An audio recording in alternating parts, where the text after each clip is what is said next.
Welcome to yet another fabulous Sunday night news and nonsense. How you doing, Toss? I'm actually busy. I'm taking a phone call from the NSA, the National Shiznits Association, and they're looking for...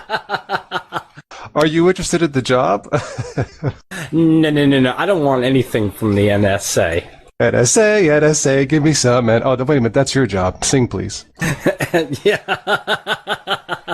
No, I think we were doing that last week. I was singing about the NSA. NSA, everybody loves the NSA. And you were begging me to shut up about that. Yes, you definitely will not win a Grammy. Well, Linus Torvalds says Steam OS could really help desktop Linux adoption. The Linux desktop revolution is just around the corner. That is a familiar refrain that has received new life in recent months thanks to Valve and its efforts to turn Linux into a gaming platform with the Steam client for Linux and the Linux-based Steam OS. Now, I saw an interview earlier, just a few days ago, as a matter of fact, where Linus Torvalds says he's been really enjoying all of the news and all the announcements that Steam has made about getting games over to Linux. And this could be a wonderful boost for the Linux desktop. So, good news indeed, and I hope they're able to pull it off. Well, I guess all I can say is full steam ahead, right? Absolutely. Full steam ahead. What you got, Toss? Well, speaking of Linux, the newest Navy battleship, I believe it's called the USS Zumwalt, apparently it's going to be powered by Linux software. The ship, I think, launches here later this year with various forms of Linux. But, Spatry, here's the cool part. This sounds like nonsense, but it's not. You will never guess the captain's name. Go ahead. Nemo? Oh, please. The captain's name is James Kirk. Really? Yes, and the ship supposedly is state-of-the-art, and the ship has stealth capabilities. Of course it does. And it's Linux-powered stealth, mind you. Now, we're not talking Philadelphia experiment here where all the sailors are going to have half their legs in the bulkheads and that sort of thing, right? I'm sorry, I can't answer that because the NSA said don't say anything. So sorry. AMD and NVIDIA ramp up Linux driver support after Valve's Steam OS announcement. This comes from PC World. Well, it didn't take long. Less than a day after Valve announced Steam OS, a Linux-based operating system based around the incredibly popular Steam PC gaming service, both AMD and NVIDIA stepped up their driver support for the open source OS. Now, I've even been talking with people in IRC, and we're starting to see a lot of driver updates and everything. Now, I've seen this on the ATI side. Can't speak for the NVIDIA side of things, but it looks like they're really stepping up and they're starting to give the Linux community some support. This is a wonderful thing because now we have better drivers and that sort of thing. And this is something we've been talking about all along. So thank you, AMD, and thank you, NVIDIA. I will have to say thank you to both of them also, and I think I will withdraw my Linus finger. So, Toss, are you telling me now you're not having any issues with the ATI drivers anymore?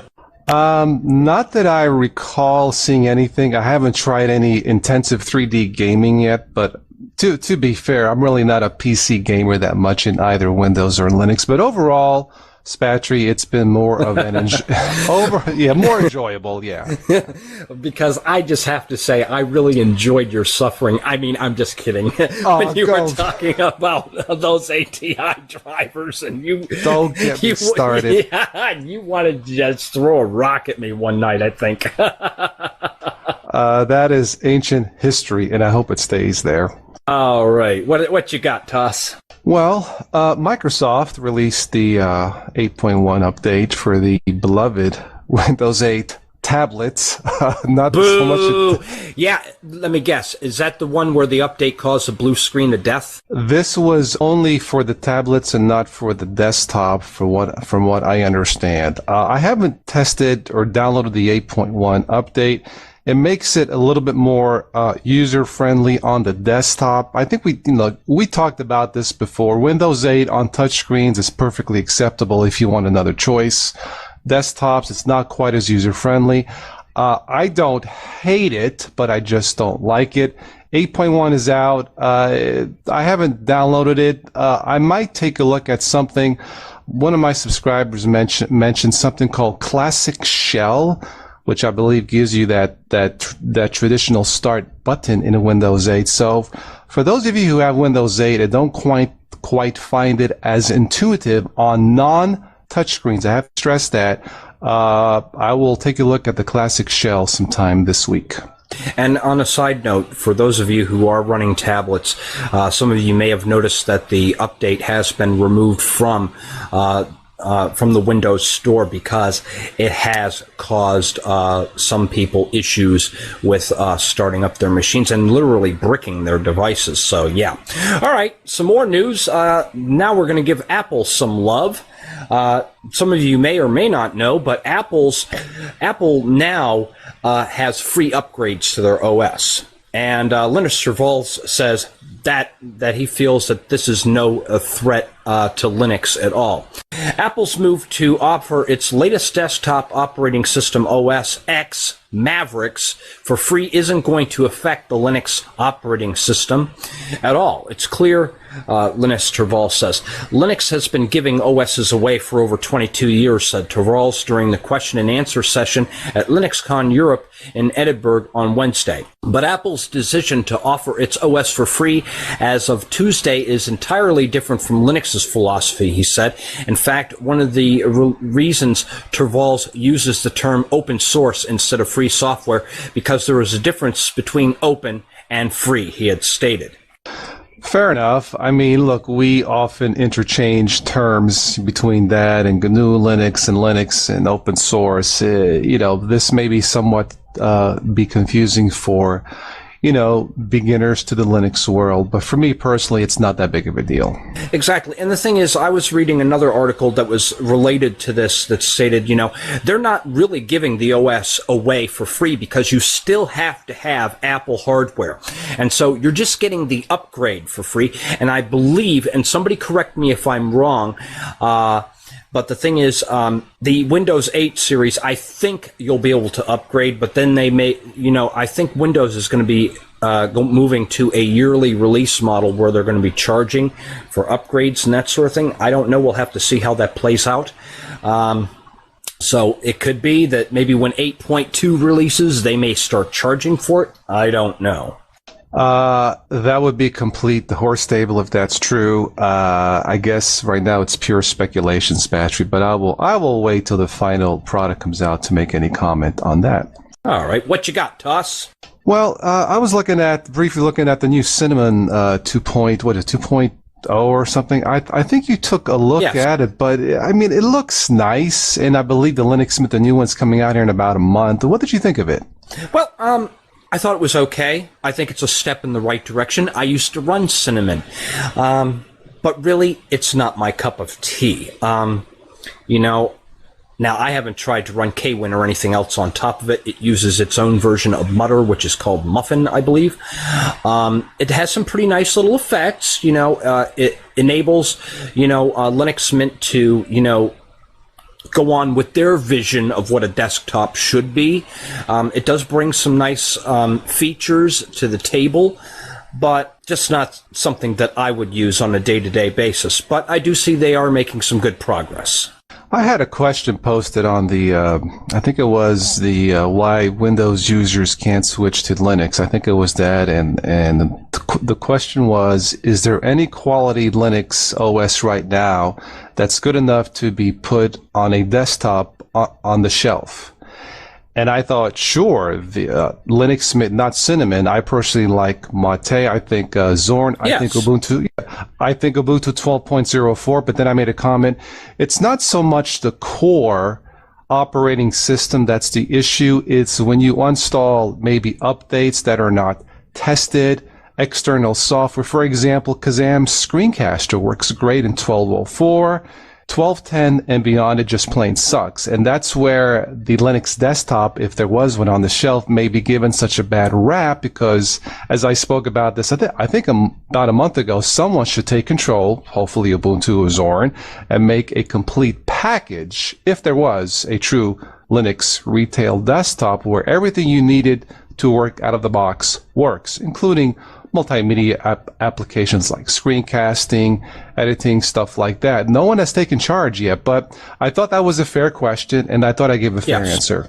Okay, well, I hope this individual that asked the question is listening to this podcast because, this is something that I face on my own Linux Does What Win Don't video. I have people coming up and asking what my recommendation of a desktop for beginners would be, and I've really been steering a lot of people towards Linux Lite simply for the reason that it does have an Ubuntu base, so you benefit from the driver, the out-of-the-box support, and its extensive packages that it has in its repositories, but also because of the well-written documentation that comes with it. It's already on the computer when you install the operating system, plus the magnificent support that you get on IRC and on voice chat here on Mumble. So, I mean, you can come in here and talk to people, and people will talk you through your problems, or you can go on IRC and get the support. So it's excellent, and not only that, but you can also benefit from the Ubuntu support as well in the forums. So that's one reason why I've been suggesting Linux Lite as a winner for beginners. Okay. Well, I have one final piece of true nonsense. It has nothing to do with Linux. And I just picked this up just today on the Newswire. But apparently, Spatry, a hunter in Norway, and I picked this one because I've never heard of it. A hunter. Oh, I'm sorry. Excuse me. The NSA just called. They're going to be coming knocking on your door here any minute. And okay, so what's happening in Norway? A hunter in Norway goes moose hunting. He misses the moose and hits a man in toilet. Now, we're laughing, but I'm sure the man who got hit, I think is going to be okay. It's probably now funny to him, but I just have a vision of I think that was the crappiest story you ever told. I knew you would say that. See how nice I am. All right, well... Go ahead, I just thought that was funny, but yeah. Okay. All right, well, here, kids, I got some tips for you. This is so big in the news. 10 steps you can take right now against internet surveillance. 1. Use end-to-end encryption. 2.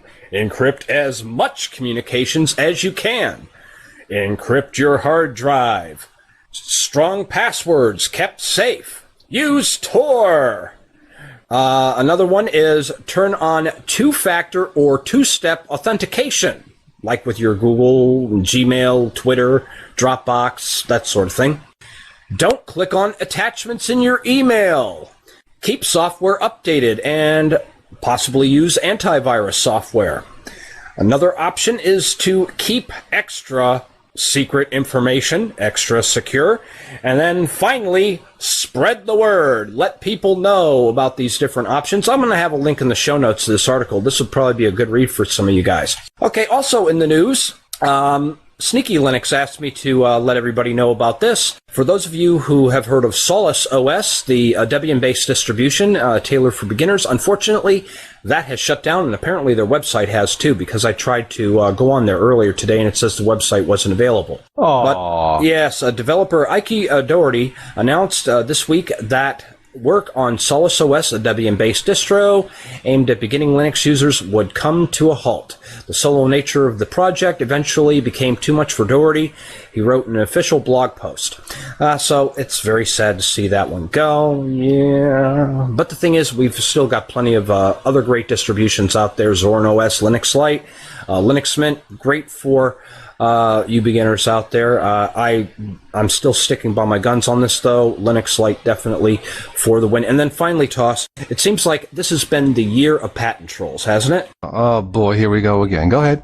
Yeah, well, you got companies going left and right, left and right, trying to, get patents and wins. Well, finally, there's a bill being introduced to end patent trolling. The chairman of the House Judiciary Committee, Republican Bob Goodlatte, has introduced a bill that directly attacks the business model of patent trolls. This bill has a real chance of passing, with wide backing from leadership in both parties. The proposal integrates most of the ideas from earlier patent reform bills introduced by Senators Chuck Schumer and John Cornyn, as well as the SHIELD Act, introduced by Republicans Pete DeFazio and Jason Chaffetz. DeFazio and Chaffetz are co-sponsors along with several other House members. So basically, the bill would require patent holders to lay out details about their infringement case early in a lawsuit and would require the loser of a patent suit to pay legal fees unless they could show that the case was substantially justified. Oh boy, patents everywhere. When will it end? Well, the thing is, if they're able to get this passed, more and more bills could probably eventually be introduced that will, at least fix up our broken patent system that we have. I think that is patently wishful thinking. I'm done. I'm done too. Well, Toss, that was a good report. I wish you had more nonsense for me. I might have some more nonsense next time we do something like this. I was just chilling out for this evening. But look, if you want me to end this, I can end this on a sweet note. A thief in Sweden steals 165 pounds of licorice. What? A thief. This is for real. I just picked it off the news as we were talking. A thief in Sweden steals from the back of a truck 165 pounds of licorice. Apparently, he's on a diet.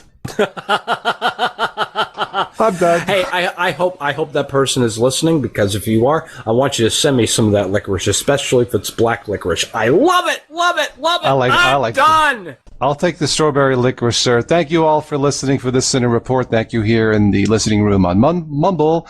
And as always, we will catch all of you sometime in the future. And I think Spatry knows how to say goodbye, don't you? I do. And also thanks to Voltem and the Linux distro community for having us. We'll see you next time. Ciao. Adios.